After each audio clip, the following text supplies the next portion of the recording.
Salut les 20 joueuses et 20 joueurs, bienvenue dans cette 20 jeux de dégustation, ici Swatch et aujourd'hui je vais vous expliquer les règles de persévérance, épisode 1. Donc la boîte, c'est la boîte définitive du jeu ici, je vous présente pas un proto ou quoi que ce soit, je vous présente bien le jeu définitif.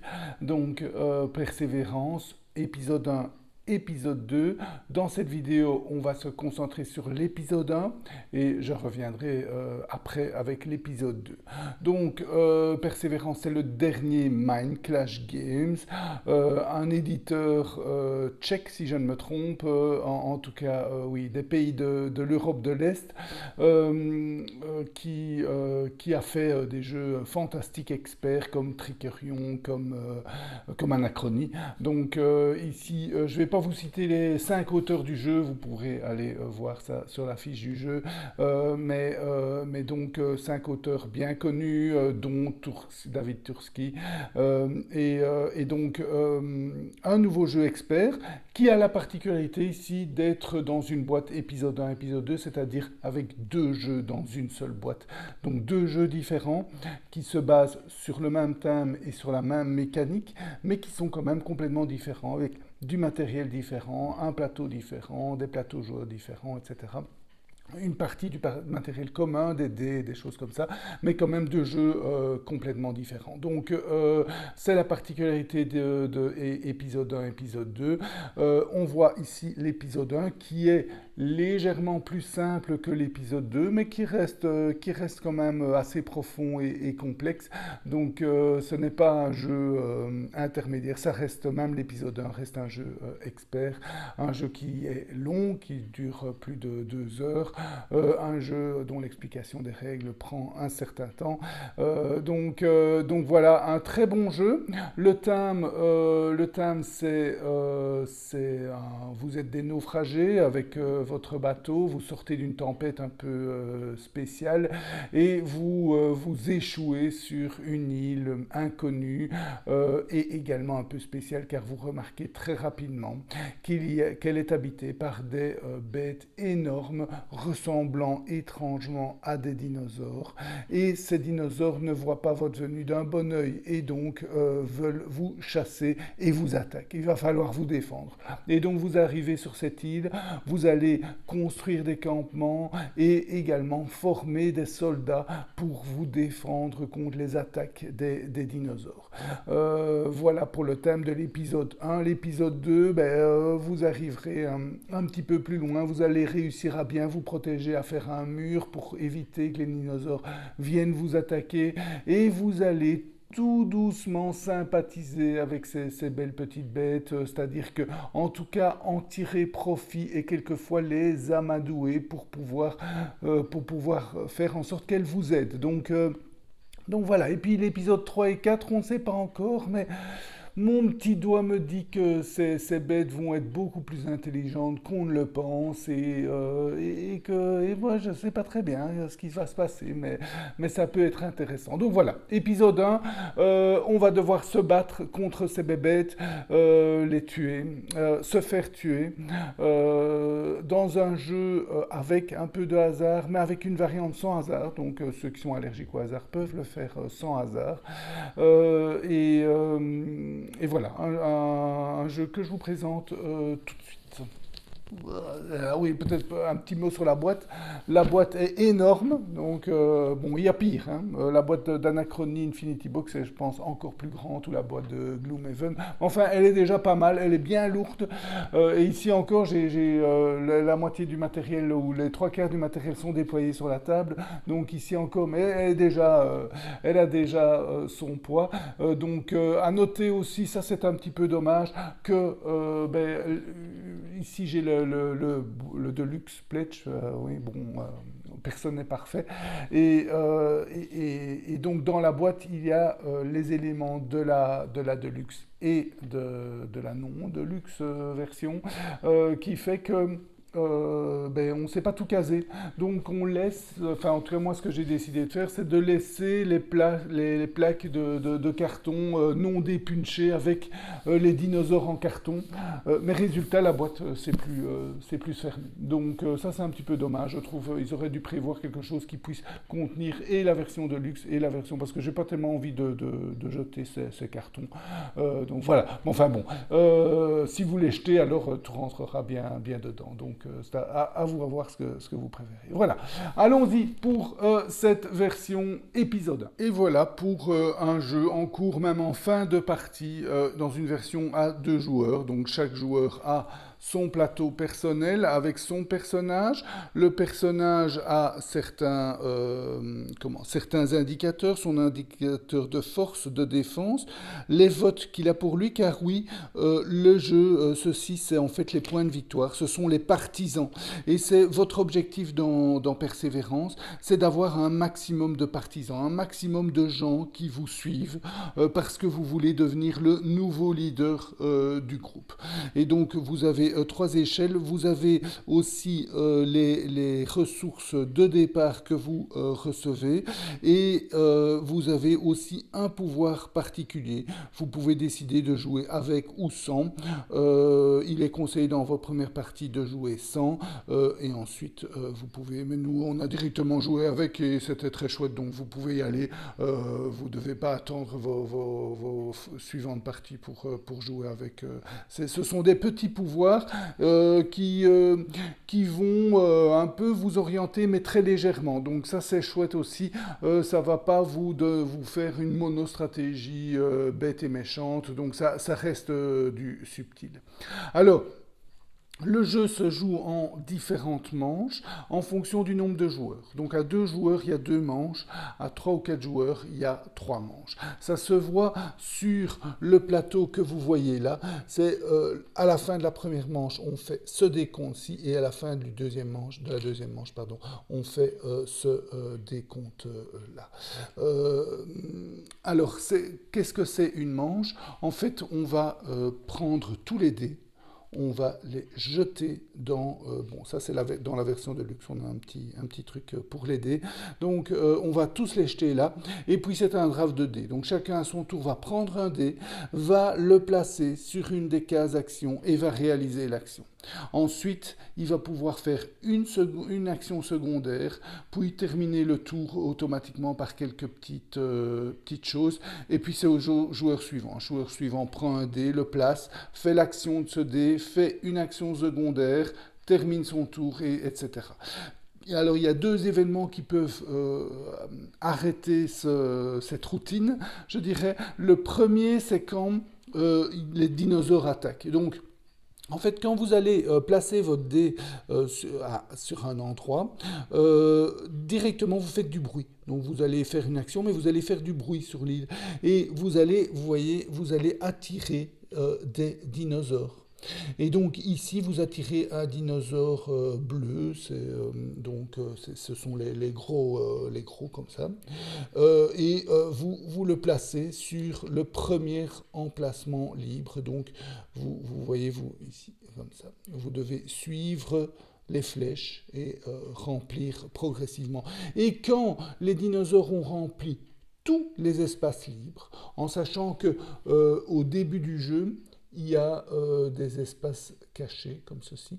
Et donc, dès qu'il y a 5 dinosaures, pouf, les dinosaures attaquent. Et quand les dinosaures auront attaqué une fois, on enlève ceci, donc il en faudra 2 en plus pour qu'ils attaquent une seconde fois. À noter que ceci aussi, ça libérera. Je vous expliquerai après à quoi ça sert, mais ça sert à construire des campements. Donc dès que les dinosaures ont attaqué une fois, on enlève ça. Et donc il y a des emplacements supplémentaires avec des bonus supplémentaires pour les campements quand on construira les campements. Donc dès que les dinosaures sont au maximum, ils attaquent, et donc ça va couper un peu la routine. Donc, à mon tour, je prends un dé, je le place. Hop, si à cause du placement de mon dé, tous les espaces de dinosaures sont remplis, ben à la fin de mon tour, quand j'aurai terminé de mon tour, une attaque de dinosaures aura lieu. À noter, dans cette vidéo, je vais faire quelques petites précisions par rapport aux règles, parce que les règles sont quelquefois floues. Comment ça se passe exactement, le draft de dés? Donc, le draft de dés... comment? D'abord, vous pouvez avoir des dés de joueurs. Donc, vous voyez ici, les dés en couleur sont les dés de joueurs, du joueur rouge, du joueur jaune ou du joueur bleu. Dans une partie à 2 joueurs, il y a un joueur neutre. Ici, c'est le joueur rouge. Donc, vous pouvez avoir des dés de la couleur des joueurs ou des dés neutres. Quand vous voulez faire une action, vous déterminez d'abord l'action que vous voulez faire. Donc, par exemple, je veux faire cette action-ci. Eh bien, vous regardez les emplacements libres, et ici, vous voyez, vous avez un emplacement avec un haut-parleur et 2 emplacements libres. Donc, autrement dit, vous pouvez prendre n'importe quel dé. Vous pouvez prendre, par exemple, ce dé-ci, mais vous devez le placer alors dans un emplacement qui n'impose pas un type de dé particulier. Si par contre vous prenez le haut-parleur, là vous devez le placer sur la case haut-parleur. Donc, les règles ne sont pas très très claires à ce niveau-là, mais sachez que vous pouvez prendre le dé que vous voulez. Vous n'êtes pas obligé de prendre le dé haut-parleur pour... Non, vous pouvez prendre un autre dé, mais vous devez alors le placer là. Et si vous prenez le haut-parleur, alors vous le placez là. Vous ne pouvez pas placer le haut-parleur là. Sauf si, par exemple, tous les cases haut-parleurs sont mises, et là, il y a un dé haut-parleur, si vous voulez, vous le placez là. Ça, vous pouvez faire. Mais s'il y a un emplacement ici libre, vous devez placer votre haut-parleur là pour faire la même action. Voilà, si vous prenez un dé à votre couleur, pas de souci. Si vous prenez un dé d'un autre joueur, donc ici le joueur bleu, vous devez payer 2 partisans. Autrement dit, vous allez perdre 2 points de victoire. Si vous prenez un dé du joueur neutre, là vous ne perdez rien non plus. Donc vous voyez un petit peu déjà la subtilité du jeu, parce que vous voyez les emplacements. Comment? Vous allez choisir les dés. Vous voyez, si je me dis, ah ben tiens, je ne vais pas choisir les haut-parleurs, je vais choisir ceci. Eh bien, ceci, alors je le place ici, mais ça empêchera peut-être un joueur d'aller faire cette action-là qui nécessite ce type de dé. Bon, il y a encore un dé, un emplacement libre ici, mais imaginons que c'est comme ça. Si je veux faire cette action-ci, je suis obligé d'avoir un bouquin. Je ne peux pas mettre un autre dé, puisque l'endroit me montre un bouquin. Donc, s'il ne reste plus de bouquin, parce que j'ai pris le dernier, aucun de mes adversaires pourra faire cette action. Donc, il y a des choix tactiques ici, dans quel dé je vais prendre pour faire quelle action. Voilà, donc chacun à son tour draft un dé, fait l'action principale, fait des actions secondaires, termine le tour, éventuellement les dinosaures attaquent, et lorsqu'il n'y a plus de dés disponibles, c'est la fin de la manche, et lors de la fin de la manche, eh bien, on fait le décompte que vous voyez là, que je vous expliquerai en temps voulu. Voilà. Alors maintenant, on va voir ensemble, c'est quoi les actions. Donc le jeu est séparé, enfin le plateau est séparé en 4 parties, vous voyez, elles sont délimitées comme ça, vous les voyez ici, hein, la partie settlement, la partie militaire, etc. Et donc chaque partie a des actions bien spécifiques. Donc ici, c'est quoi les actions? Vous avez 3 types de ressources, je vais vous les montrer ici. Donc vous avez les histoires, ce sont des petits trucs comme ça. Vous avez les déchets, c'est les déchets du bateau, ça peut servir à vous armer, des choses comme ça. Et vous avez de la nourriture. Donc ça, ce sont les 3 ressources du jeu. Donc ici, si on place un dé sur cette colonne-ci, on prend 2 nourritures. Si on place son dé ici, on va prendre une histoire plus autant d'histoires qu'on a de dés à sa couleur en jeu. Donc pour le moment, au début du jeu, on a tous un dé à sa couleur. Donc quand on fait cette action au début du jeu, on gagne 2 histoires. Une histoire plus une histoire par dé à sa couleur, donc une. Donc ça fait 2 histoires. Mais il est possible, vous verrez dans une autre action que je vous expliquerai, il est possible d'avoir plus de dés à sa couleur, et donc si à un moment donné dans la partie j'ai 3 dés à ma couleur, ben je recevrai 4 histoires en faisant cette action-là. La dernière action ici est un petit peu plus compliquée, c'est faire une patrouille. Quand on fait une patrouille, on va choisir une des 2 cartes patrouille qui sont disponibles pour le moment. En sachant qu'on ne peut faire une patrouille que si on n'a pas de carte patrouille devant soi. Et vous allez voir, une carte patrouille peut prendre plusieurs tours à être réalisée. Quand on prend une carte patrouille, on va d'abord regarder, et là aussi je vais vous donner une petite précision par rapport aux règles, on va d'abord regarder le nombre de militaires qu'on va devoir placer sur cette carte patrouille. Donc ici, on devra placer au minimum 2 militaires. Ben, on peut en placer plus. Donc je prends 2 militaires de ma réserve. Les militaires, vous avez 2 types de militaires. Vous avez les militaires lourds, ceux-ci, et vous avez les militaires légers, ceux-ci. Alors c'est un peu bizarre, enfin en tout cas moi j'ai trouvé ça un peu bizarre, parce que celui avec une arme, il est léger, et celui avec une hache, il est lourd. Mais enfin, quand vous y regardez de plus près, celui avec une hache, il a aussi une armure, et il a un bouclier, et celui avec le fusil, en fait, c'est pas vraiment un fusil, c'est un lance-flèche, et il n'est pas du tout protégé. Donc, c'est plus logique, mais c'est vrai qu'à de prime abord, on ne dirait pas. Donc ça, c'est le léger, ça, c'est le lourd. Donc, vous avez 2 types de militaires, et vous en placez, et vous avez 2 endroits où avoir des militaires. Vous avez soit votre réserve, soit sur votre plateau. Votre plateau, c'est en gros vos militaires actifs. Donc, quand vous devez placer des militaires ici, chaque fois que vous devez placer des militaires, de toute façon, vous devez les prendre de votre plateau. Donc, quand vous allez les former, vous les prenez de la réserve et vous les mettez sur votre plateau. Et quand ils sont formés, vous pouvez les envoyer à différents endroits, dont une patrouille. Donc, vous envoyez le nombre de militaires demandé par la carte. Ici, c'est 2 minimum. Ça peut être plus. Ensuite, je vais recevoir le bénéfice ici. Ici, le bénéfice, je reçois une nourriture. Et je vais piocher autant de cartes de combat que j'ai mis de militaires qui sont ici. Donc ici, j'ai 2 militaires, donc je peux en prendre 2. J'ai un militaire lourd, un militaire léger. Donc je vais aller prendre une carte de militaire lourd, vous voyez, avec la hache, et une carte de militaire léger avec le harpon. Je prends les 2. Je les retourne et je regarde, j'ai combien ici. Ici, j'en ai une, et ça, c'est la deuxième précision par rapport aux règles que je voulais dire. On n'est pas obligé d'en garder une. On peut en garder jusqu'à une. Mais je décide laquelle des 2 je garde. Alors, ce qui est important à regarder, c'est le bénéfice. Donc ici, je reçois un détritus.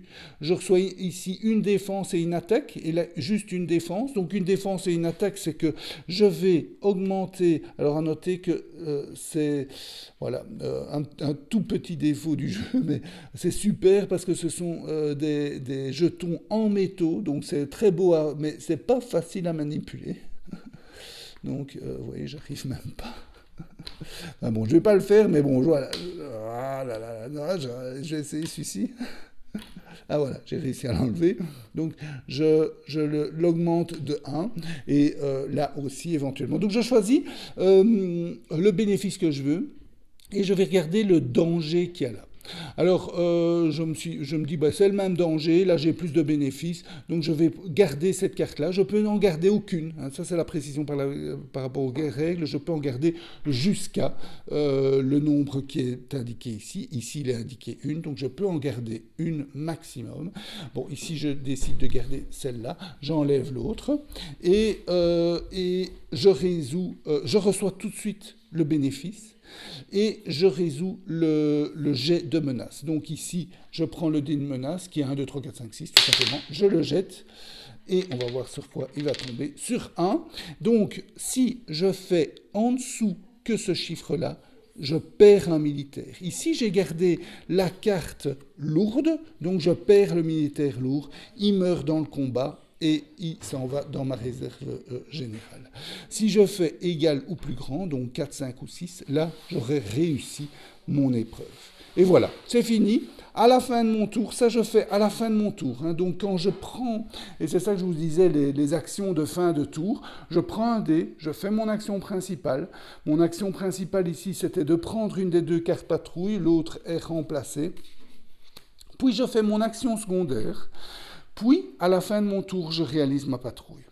Et donc, réaliser sa patrouille, donc, c'est de prendre tous les bénéfices qui sont là, de retourner autant de cartes que j'ai de militaires, d'en garder jusqu'à le nombre qui est indiqué ici, recevoir tout de suite le bénéfice de la carte, et puis de réaliser le jet de menace et de voir si j'ai un militaire qui tombe ou qui ne tombe pas.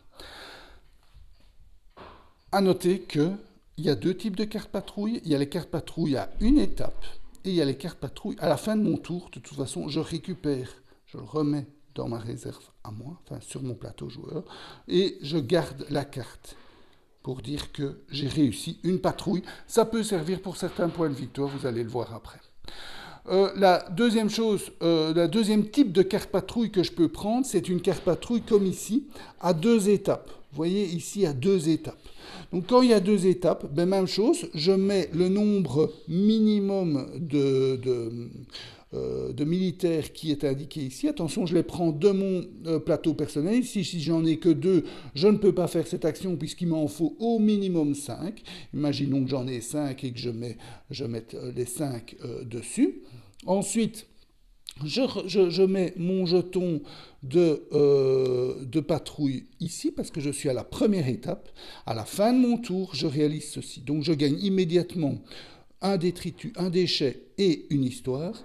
Et je pioche autant de cartes que j'ai de militaires et j'en garderai jusqu'à 2. Et je réaliserai les jets de... les jets de danger et éventuellement je tuerai certains militaires. À la fin de mon tour, je passerai de l'étape 1 à l'étape 2 en réalisant encore une fois un jet de danger et en voyant si je perds encore un militaire.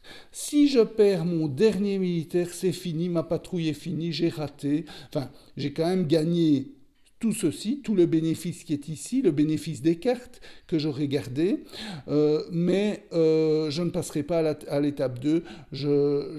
Donc, si j'ai plus de militaires, parce qu'à cause de ce dernier jet danger, il n'y a plus de militaires, à ce moment-là, ma patrouille, elle est finie. S'il me reste au moins un militaire, à ce moment-là, à la fin de mon prochain tour, je recevrai ce bénéfice ici. Ici, je reçois 4 votes. Donc, vous voyez, vous avez l'échelle de vote ici. Vous prenez votre jeton vote, vous l'augmentez de 4. Et donc, les gens sont contents. Ils vous aiment bien parce que vous partez, vous faites des belles explorations. Et vous reprenez encore autant de cartes que de militaires qui vous restent. Et vous gardez jusqu'à 2 cartes. Vous réalisez éventuellement les jets de danger de vos cartes et vous gagnez le bénéfice de ces cartes. Donc voilà, ça c'est les patrouilles en 2 étapes, donc vous garderez la carte pendant 2 tours, donc autrement dit, au tour d'après, vous ne pourrez pas aller rechercher une autre carte patrouille puisque vous en avez déjà une devant vous, et dès qu'on prend une carte, on met une suivante à disposition. Voilà.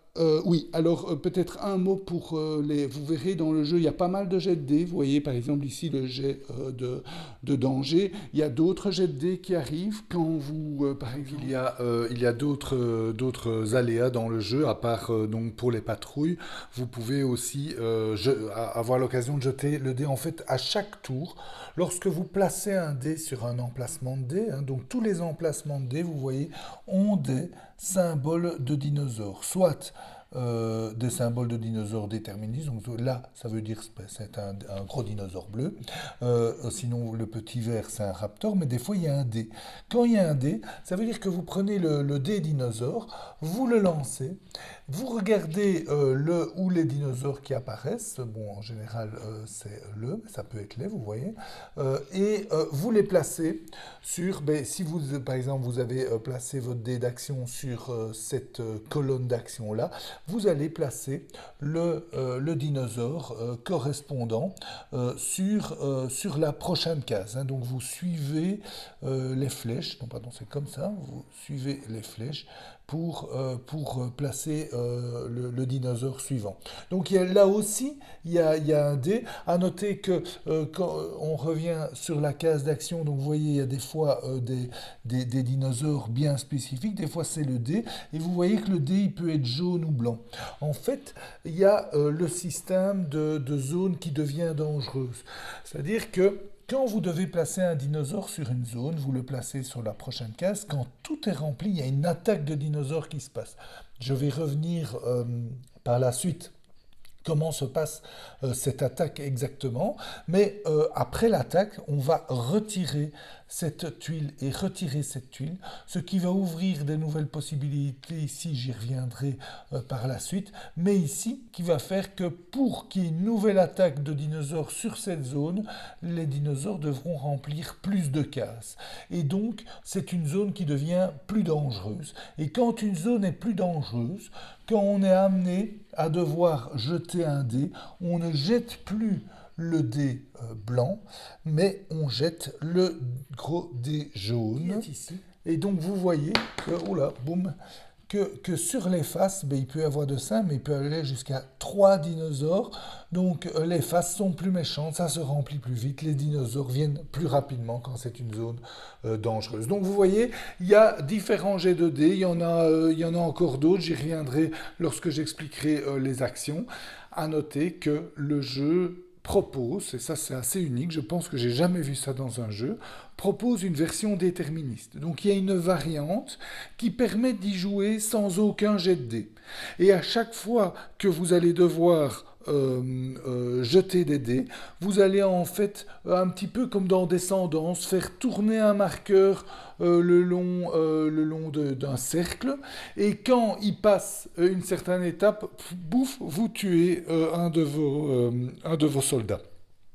Donc c'est comme ça que ça se passe. Chaque fois que vous devez jeter un dé, non, vous avancez d'un certain nombre de cases, et puis vous tuez un de vos soldats. Donc c'est pas mal pour les personnes qui sont un peu plus allergiques au hasard. Il y a une version totalement sans hasard, ou en tout cas beaucoup moins. Personnellement, j'ai bien aimé la version telle que proposée, sans cette version déterministe. Donc le jeu tel quel, oui c'est vrai, il y a des jets de dés, mais les jets de dés apportent vraiment ce petit côté piment, ce petit côté prise de risque que vous n'auriez pas si vous aviez la version déterministe. Enfin bon, pourquoi pas jouer de temps en temps aussi avec la version déterministe. Voilà donc pour les actions de cette partie-là. Voyons ensemble maintenant les actions ici. Ici, c'est pour former des soldats. Donc, par exemple, donc ici, en fait, peu importe où vous mettez votre dé, hein, donc à gauche ou à droite, dans tous les cas, vous pouvez faire 3 actions différentes parmi la liste de toutes les actions qui est là. La première, c'est former un soldat simple. Donc pour former un soldat simple, eh bien c'est assez simple. Vous le prenez dans votre réserve et vous le placez sur votre plateau. Et voilà, maintenant il est formé. Donc il est prêt à combattre. Donc évidemment, vous ne pouvez pas faire ça 3 fois puisque vous devez faire des actions différentes. Donc si vous voulez former un deuxième soldat simple, vous devez payer une nourriture. Vous pouvez former un soldat équipé, un soldat lourd, en payant un détritus. Vous pouvez également payer une histoire pour remplacer 2 soldats simples par 2 soldats lourds, jusque 2 soldats simples. Vous payez aussi, vous pouvez payer une histoire pour placer vos soldats sur les champs de bataille et vous pouvez recevoir une histoire. Donc j'y reviens là-dessus dans 2 secondes. Donc vous voyez, vous pouvez faire des combinaisons. Hein. Je vais créer un soldat simple, je prends une histoire et avec l'histoire je transforme mon soldat simple en soldat lourd. Donc vous voyez, il y a des petites combinaisons à faire. Et donc ici, qu'est-ce que ça veut dire envoyer 2 soldats, jusqu'à 2 soldats sur le champ de bataille? Eh bien, je prends 2 soldats qui ont été formés, qui sont bien sur mon plateau. Donc imaginons que j'en ai un deuxième. Je prends ces 2 soldats et je les place sur un champ de bataille. Donc soit ici, soit là, soit là, soit là. Donc qu'est-ce que c'est placer sur un champ de bataille? C'est le placer soit au-dessus, et donc prendre le bénéfice qui est là, c'est une force, soit en dessous, et prendre le bénéfice qui est là, qui est une défense. Donc j'augmente les compteurs de force et de défense sur mon plateau personnel. Alors pourquoi vous allez placer ça? Eh bien, vous allez placer ces soldats parce qu'il peut y avoir une attaque de dinosaures. Et donc comme je vous disais, une attaque de dinosaures arrive, on va imaginer que ceci est mis, hein, donc la zone n'est pas encore dangereuse. Donc, toutes les cases de dinosaures sont remplies. En général, qu'est-ce qui s'est passé? Vous avez placé votre dé sur une case action, pouf, ça a ajouté un dinosaure, il a complété, vous terminez votre tour, donc vous faites l'action que vous voulez, enfin ici les 3 actions. Vous allez par exemple pouvoir faire un soldat, en faire un deuxième et les transformer par exemple en soldats lourds, ou par exemple les placer directement, donc vous les placez et puis vous résolvez le combat. Non, pardon, vous résolvez pas le combat, vous terminez votre action, puis vous faites vos actions secondaires, et puis vous résolvez les combats des dinosaures.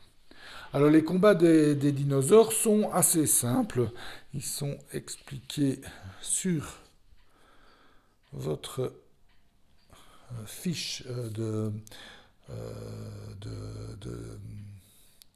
Je reviens 2 secondes sur les phases du tour. Donc vous le voyez sur l'aide de jeu.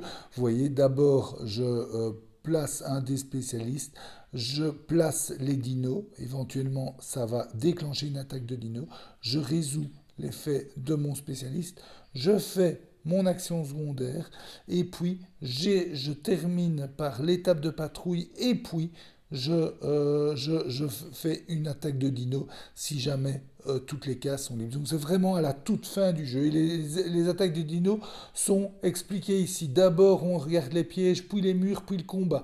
Donc en fait, il y a une action qui va permettre de placer des pièges comme ceci.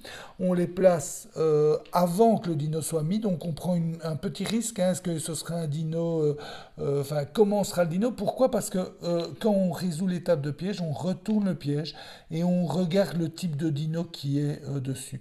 Si ça correspond, on a plus de chances de tuer le dino que si ça correspond pas. Bien que même un piège qui ne correspond pas peut quand même attraper un dino. Et comment est-ce qu'on le fait? En jetant le dé piège. Donc on jette le dé piège et on regarde sa face. Ici, ça veut dire que on gagne une défense et on tue le dino.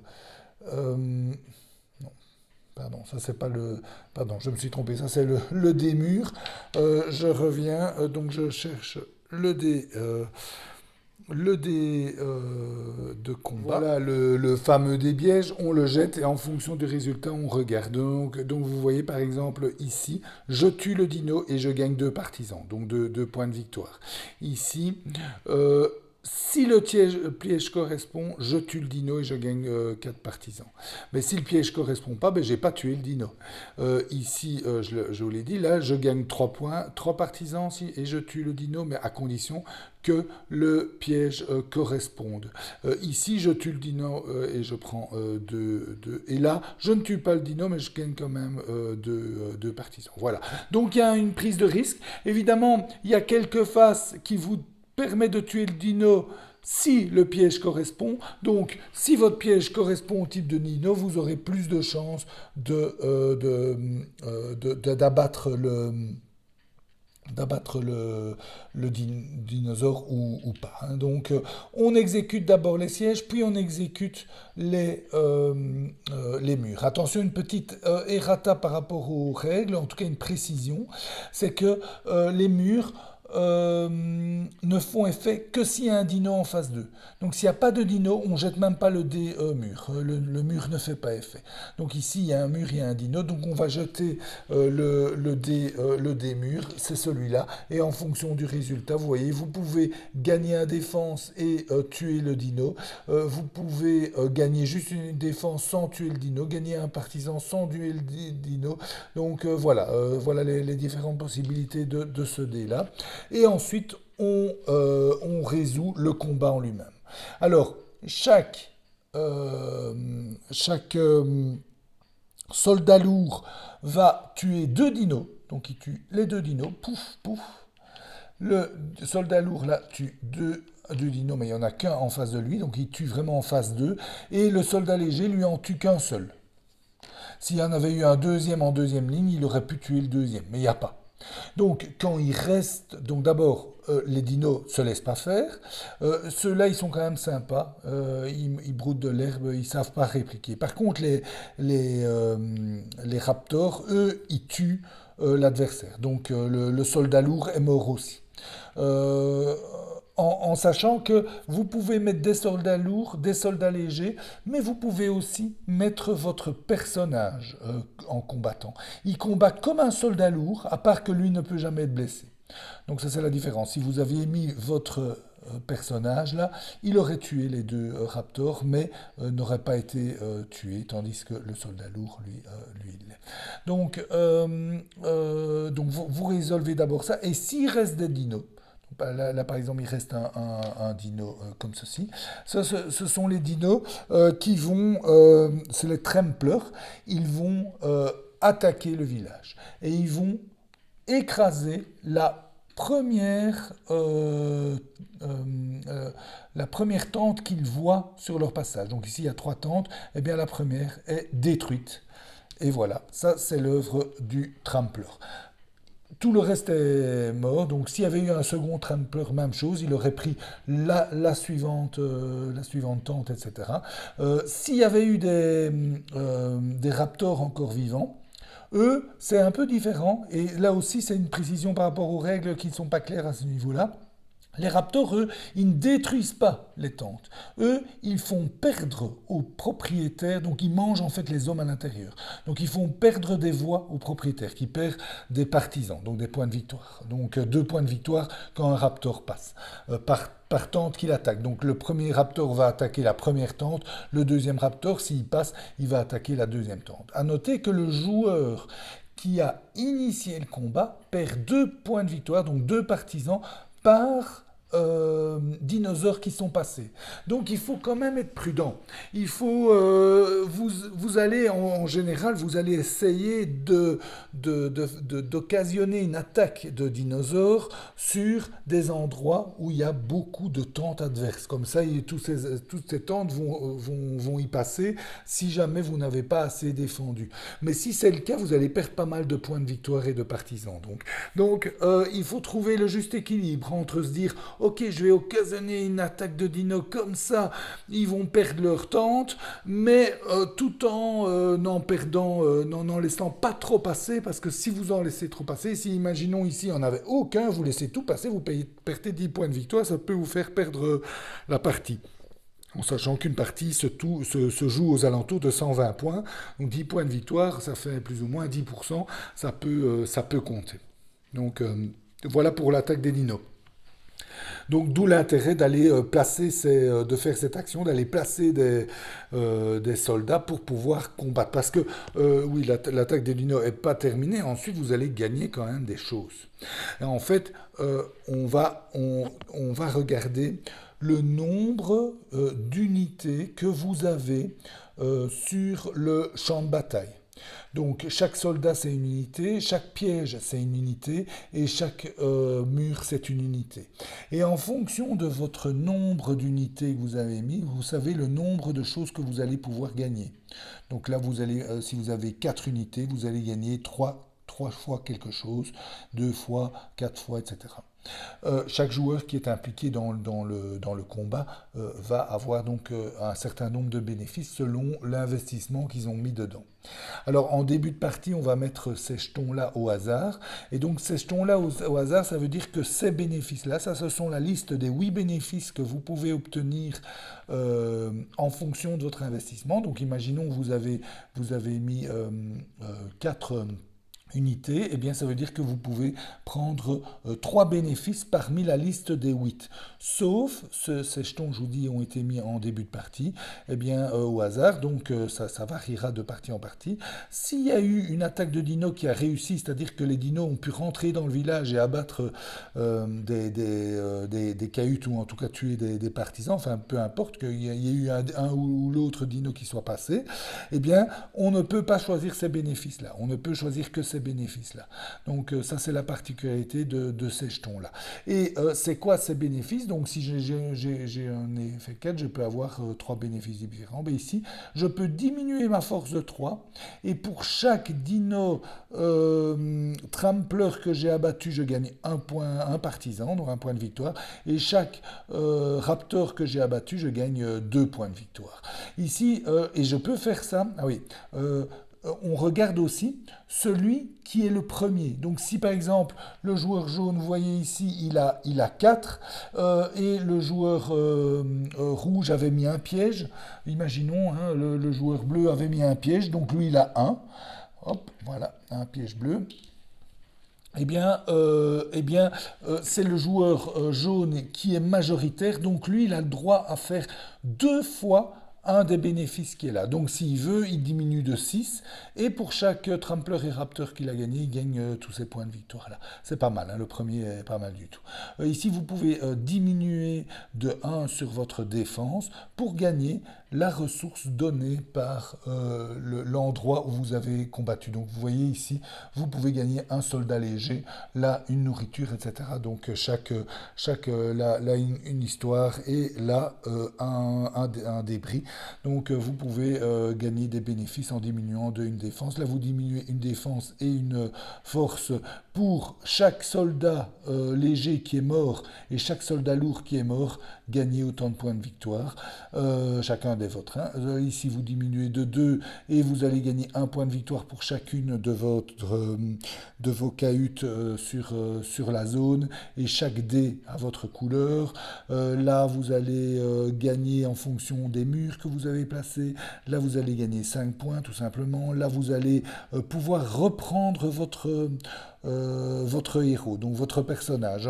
J'y reviens dans les actions secondaires, mais sachez que les personnages comme ça, vous allez, donc chaque joueur dispose d'un personnage, et quand il veut, il peut le placer quelque part pour avoir son bénéfice, mais il peut le faire qu'une seule fois par manche. Évidemment, quand on prend ce bénéfice, on reprend son personnage, et donc on va pouvoir le réutiliser une deuxième fois durant cette manche, et là on peut gagner un soldat léger. Voilà pour les combats de dinosaures. Alors continuons avec les autres actions qui restent. Donc ici, ça va vous permettre de créer de nouveaux dés à votre couleur. Donc chaque joueur commence avec un seul dé à sa couleur. Donc le joueur jaune commence avec un seul dé à sa couleur en début de partie, et en réserve, dans son stock, il a 4 dés à sa couleur. Et s'il veut en gagner d'autres, pour en avoir plus sur le terrain de jeu, eh bien il doit faire cette action en payant une nourriture. Donc quand il fait cette action, il choisit une des deux actions, hein, il en fait une seule des deux. Soit il paye une nourriture et il remplace un dé de la réserve, donc qui n'a pas encore été choisi, par un des siens en mettant la même face. Donc par exemple ici, hop, il met celui-ci, et celui-là, on le retire du jeu définitivement. Et à la place, dorénavant, il y aura un dé à sa couleur. N'oubliez pas que si un joueur choisit un de vos dés, il perd 2 partisans, donc 2 points de victoire. Donc avoir le plus de dés à votre couleur va empêcher les autres d'avoir diminué leur choix. Mais pas que, parce que vos dés qui seront placés sur les différentes locations du plateau vont aussi jouer dans un jeu de majorité et j'y reviens par les assemblées en fin de tour. Donc ici, vous remplacez un dé de la réserve par un de vos dés et vous gagnez un point de victoire pour tous vos dés en jeu, qu'ils soient dans la réserve ou déjà sur le plateau. Par contre, ici, vous payez une nourriture et une histoire pour remplacer un dé déjà placé par un de vos dés. Donc, pour peut-être changer certaines majorités, gagner 2 points de victoire. Ici, vous devez évidemment placer le dé qui correspond pour faire une seule des deux actions, c'est placer une de vos cahutes sur... attendez, c'est un abri. Hein, je dis cahute, mais c'est un abri. Donc, vous pouvez construire un abri ou vous pouvez payer les 3 ressources pour construire 2 abris. Le premier reçoit le bénéfice et le deuxième pas et il doit être mis tout en bas. Voilà. Donc, un abri, c'est je prends un de mes abris et je le place sur un endroit et je gagne le bénéfice qui est là. Là, je gagne 2 votes. Donc, j'augmente mes votes ici. Je gagne des histoires. Ici, je place un cube. Alors, placer un cube, je prends un cube de ma réserve et je le mets sur l'officier correspondant et je le mets sur la case la plus à gauche de l'officier correspondant. Donc, en début de partie, on va tirer au sort les officiers qui correspondent à chaque section du plateau. Ce tirage au sort a très très peu d'influence, mais la seule influence qu'il a, c'est justement avec ses bénéfices d'abri. Quand je construis un abri, je mets un cube à ma couleur sur la case la plus à gauche de l'officier qui correspond à cette zone. Et en gros, je vais un peu l'influencer. Et influencer les officiers va nous donner des bénéfices. C'est quoi influencer? Donc, vous allez pouvoir le faire en construisant des abris sur ces emplacements-là, mais vous allez pouvoir le faire aussi en action secondaire. J'y reviens avec mes actions secondaires. Et donc, quand vous placez sur un officier, en fait, dès que l'officier est complet, donc quand il y a, imaginons que c'est comme ça, je vais mettre ces deux-là, hop, et donc c'est complet. On monte tous les cubes et on donne le bénéfice de cet officier pour chaque joueur qui a au moins 2 cubes qui étaient sur la ligne. Donc ici, juste le joueur rouge va gagner 2 force. Les joueurs vont gagner de la nourriture, ici un abri et ici 2 défense. Donc, ça, c'est le premier avantage des officiers. Il y a un deuxième qui sera lors de l'assemblée en fin de manche, mais j'y reviens quand je vous parle des assemblées en fin de manche. Donc voilà, donc l'avantage des cahutes, donc des abris, pardon. Donc ici, mettre un cube sur gagner une vote, gagner des ressources, et vous voyez l'avantage de libérer, de rendre une zone plus dangereuse, c'est que les bénéfices sont plus importants, en sachant que là, par exemple, vous pouvez placer directement 3 soldats de votre plateau vers les zones de combat, et ici, vous pouvez reprendre votre personnage qui vous a servi pour certaines actions, comme le bénéfice que je vous avais raconté lors des combats. Voilà. Alors, les dernières actions qu'on peut faire ici, c'est gagner, oui, là j'avais oublié celle-là, gagner ces ressources-là, là aussi gagner ces ressources-là, et là, c'est construire des pièges. Donc là, quand je fais cette action ici, je peux en faire 2 différentes parmi ces 4-là. Construire un piège.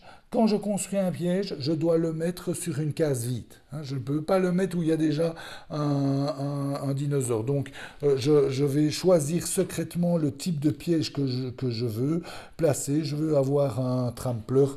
Eh bien, je le mets sur la prochaine case parce que je me dis que peut-être que la prochaine fois que je viendrai ici, je choisirai cette action-là qui va générer un trampleur et qui va faire en sorte qu'il va être pris.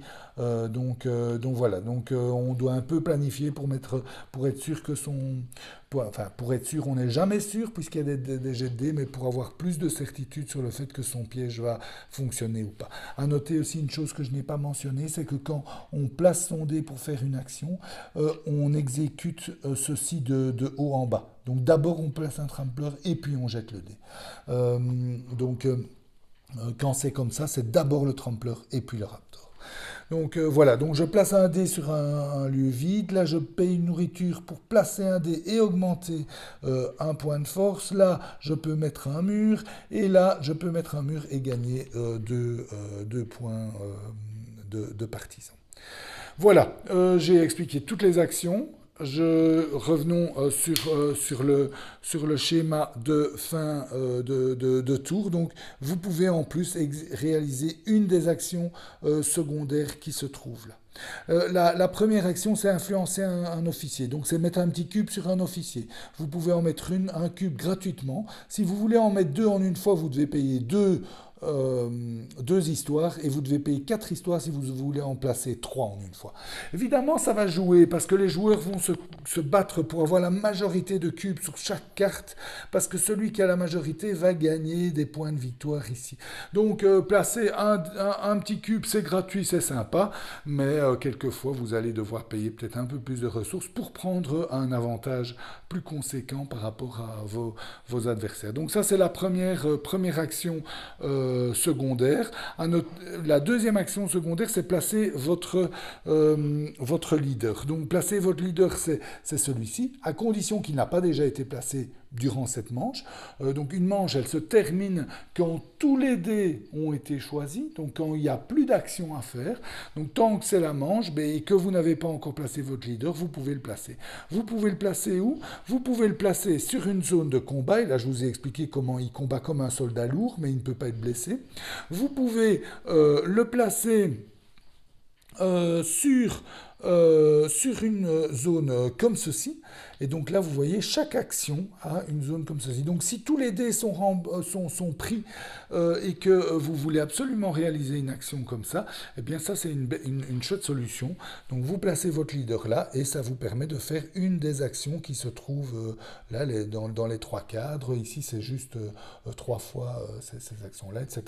Donc évidemment, vous bloquez aussi la place pour un autre joueur. Si un autre joueur voulait faire la même chose, ben, tant que vous êtes là, il ne sait pas le faire. Donc ça, c'est l'action secondaire, placer son leader qui peut être placé donc soit sur une zone de défense, soit dans une zone d'action. Et la dernière chose, c'est placer 2 soldats. Donc je peux, vous voyez ici, placer 2 soldats. Je peux placer 2 soldats. Donc je prends 2 soldats qui sont sur mon plateau et je les place sur des zones de défense comme je veux. Et je gagne évidemment le bénéfice. Donc personnellement, j'adore cette action secondaire qui n'est pas une action secondaire, en fait, qui est une action, parce que c'est vraiment un choix. Parce que placer un petit cube, c'est gratuit. Voilà, pardon, la caméra a sauté. Donc placer un petit cube, c'est gratuit, mais seulement, bon, placer un petit cube, c'est un peu. Des fois, on a envie de dépenser des ressources pour en placer plus.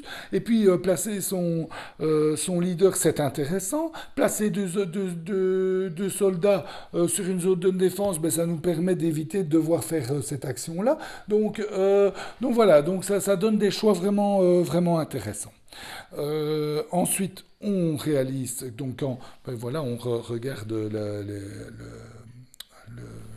le résumé du tour. Donc on réalise une action parmi les 4 possibles de secondaires, puis on fait la patrouille, et puis s'il y a une attaque de Dino, on fait l'attaque de Dino, je vous ai expliqué l'attaque de Dino, et puis ensuite, si on a enlevé tous les dés de la réserve de dés, il y a une assemblée. Alors quand il y a une assemblée, on va regarder sur chaque zone qui a la majorité. Et donc chaque hutte, enfin chaque abri vaut pour 1 point, chaque dé vaut pour 1 point, donc ici bleu a 1, 2, 3 points d'influence, rouge en a 2 et jaune en a 1.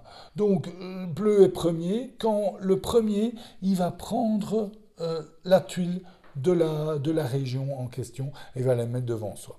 Les deux autres, enfin le dernier ne gagne rien et le second va gagner quelque chose, mais pas tout de suite.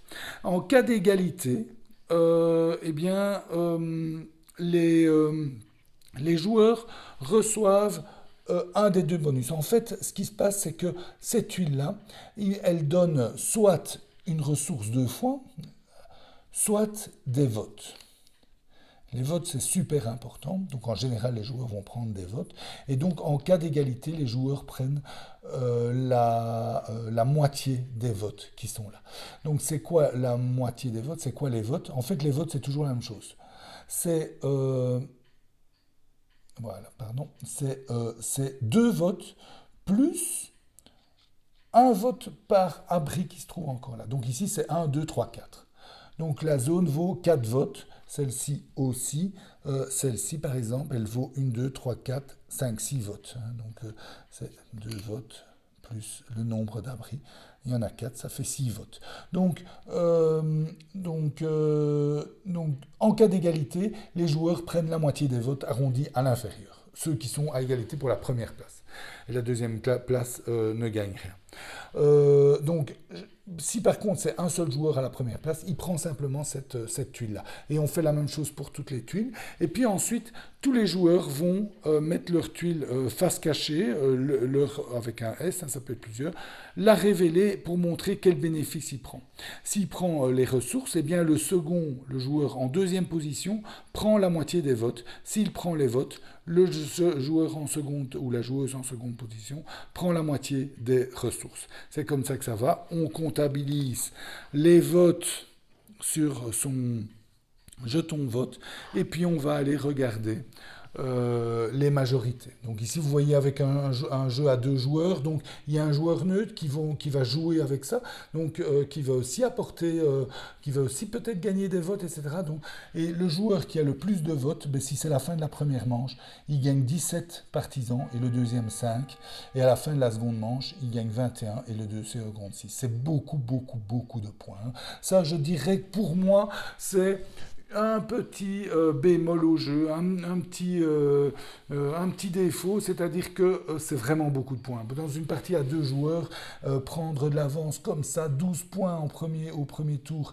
et jusque 15 points, même plus si jamais l'autre joueur est à la dernière position, ça peut faire très mal et ça peut jouer à lui seul toute la partie. Donc, très important, peut-être un peu trop important, mais très important d'avoir les majorités dans chaque région pour gagner un maximum de votes et pour gagner. Et c'est assez impardonnable. Si vous êtes le premier, vous gagnez beaucoup. Si vous êtes le deuxième, vous gagnez déjà beaucoup moins. Donc, et donc, l'important aussi de placer ces huttes sur des endroits où vous gagnez des votes. Vous voyez, vous mettez là, vous gagnez 2 votes. Ça peut toujours être très intéressant. Donc je reviens aussi sur l'action de mettre 2 huttes, enfin 2 abris. C'est intéressant puisque ça vous permet de gagner en une fois 2 présences pour les majorités. Mais donc la deuxième doit se mettre... La première, vous gagnez le bénéfice de l'endroit où vous le mettez. La deuxième, vous ne gagnez pas le bénéfice et en plus vous devez le mettre à l'endroit le plus bas possible dans cette région. Donc voilà, on réalise le nombre de votes. Et on comptabilise aussi les officiers. Et les officiers, ça va fonctionner par les majorités. Donc le joueur qui a le plus de cubes ici va prendre les points de victoire qui sont là, et le second, la moitié des points de victoire qui sont là. En cas d'égalité à la première place, ils gagnent tous les deux la totalité des points de victoire. Donc ça aussi, moi je trouve c'est un petit peu compliqué cette histoire d'égalité, parce que voilà, vous voyez ici, les deux en première position gagnent la totalité. Par contre, pour les votes, ils gagnent le second divisé par 2. Voilà, bon, ce sont des détails, on s'y fait après 5-6 parties, mais ça rend un petit peu le jeu plus compliqué de connaître toutes ces règles d'égalité qui sont différentes en fonction du type d'égalité. Donc voilà. Bon, et alors qu'est-ce qu'on gagne? Ici, on va gagner un partisan pour chaque dé, chaque abri et chaque leader qui se trouve dans cette zone-là. Ici, on va gagner 2 partisans pour chaque patrouille qu'on a réussi. Donc chaque carte patrouille qu'on a retournée, vous savez, ces cartes-ci, quand on les a réalisées, on les retourne. Et donc ici, le joueur a 2 cartes patrouille, il gagne 4 partisans, s'il est majoritaire, évidemment. Ici, vous gagnez 3 partisans pour un dé et 2 abris qu'il a partout sur le plateau. Et enfin, ici, le joueur gagne... oui, je reviens là-dessus parce que je pense que je me suis trompé. C'est pour chaque ensemble. Désolé, j'ai fait une petite erreur pour celui-ci. En fait, vous devez choisir une zone. Soit une zone en défense, donc vous choisissez une des zones en défense et vous gagnez 1 point de victoire par des abris et leaders dans cette zone. Soit une zone une zone communautaire, soit une zone de défense. Les zones de défense, c'est ici, contre les dinos. Et là, vous gagnez 1 point, un partisan par piège, par leader, par mur et par soldat que vous avez dans cette zone-là. Donc vous choisissez un des deux. Là, je vous ai bien dit, là, en fait, oui, c'est partout sur le plateau. Donc pour chaque dé et 2 abris que vous avez, vous gagnez 3 partisans. Et ici, c'est partout sur le plateau et même déjà réalisé. Donc tous les pièges qui se sont déclenchés, ceux qui sont encore sur le plateau, vous font gagner 1 point de victoire.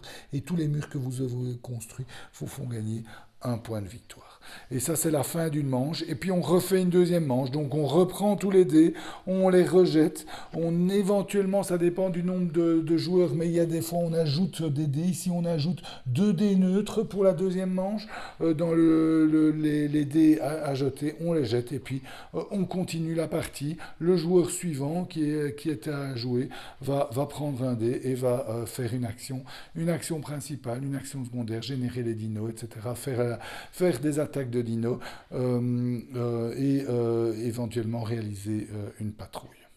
À la fin de la dernière manche, on va évidemment gagner les points grâce au vote et puis ensuite on va gagner quelques points bonus en fonction de différents éléments. Si vous avez le plus de murs et de pièges, vous gagnez en fonction du nombre de joueurs des partisans, le second aussi. Même chose pour la majorité des soldats et des leaders présents. Puis ensuite vous gagnez en fonction des ressources, 2 soldats légers, une ressource ici de chaque, l'ensemble ici, une attaque et une défense, 1 point de victoire. Et c'est le joueur avec le plus, ou la joueuse avec le plus de points de victoire qui l'emporte. Voilà. C'était donc l'explication et la dégustation de Persévérance épisode 1. Donc je vais vous revenir avec l'épisode 2 sûrement. L'épisode 1 qui est un jeu vraiment agréable, un très chouette jeu qui a ses qualités et ses défauts. Dans ses défauts, j'en mettrai principalement 2.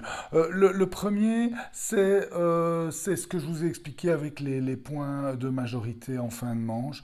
Je trouve que ça apporte trop de points de majorité. Et donc, les majorités sont vraiment excessivement importantes. Maintenant, c'est certainement voulu par les auteurs d'axer le jeu autour de ces majorités, mais j'aurais préféré plus d'équilibre avec les points apportés par les officiers et les points gagnés en cours de partie par les différentes actions pour permettre plus de stratégies différentes. Voilà, je trouve que ces points de majorité sont quand même fort ou trop important. Le deuxième défaut, c'est sa variabilité. Le jeu, vous voyez, il n'y a pas de rivière de cartes, il n'y a pas le gain de capacité permanente ou de bonus différents en fonction du déroulement de la partie. Non, le jeu est assez statique.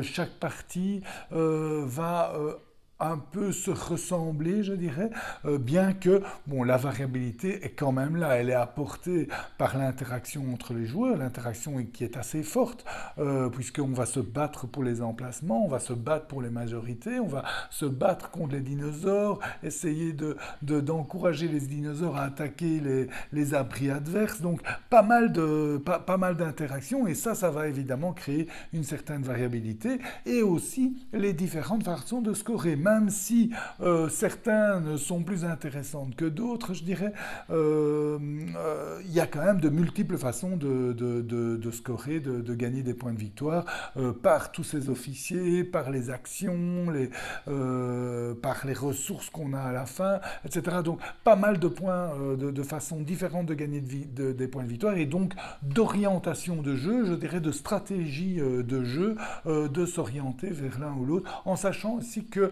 le jeu est fourni avec 4 personnages de départ, et ces 4 personnages donnent un pouvoir asymétrique que vous pouvez aussi, voilà, vous pouvez faire au moins 4 parties avec 4 pouvoirs asymétriques différents.